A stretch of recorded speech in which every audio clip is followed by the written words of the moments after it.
Quick video for newer GM truck owners that want some more bass in their sound system and don't want to give up storage space. I have one of those under seat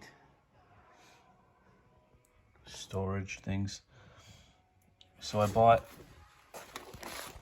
Kicker 10-inch sub mounted on the back wall.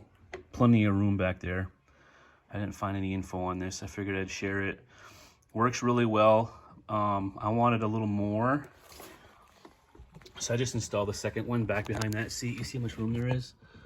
And the seat's folded up. When you fold it down, there's more room.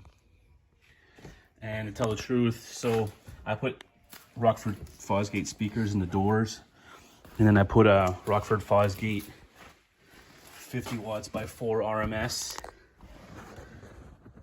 amplifier. And when I added the amp, you know, I ran the speakers, the Rockfords, on a Stinger Heighten head unit, which is 25 by 4 RMS, and it sounded really good. But when I added the Rockford amp, I got quite a bit more bass out of the door speakers. So had I known that, maybe I wouldn't have bought the second subwoofer, but I had already ordered it. It came in, said screw it.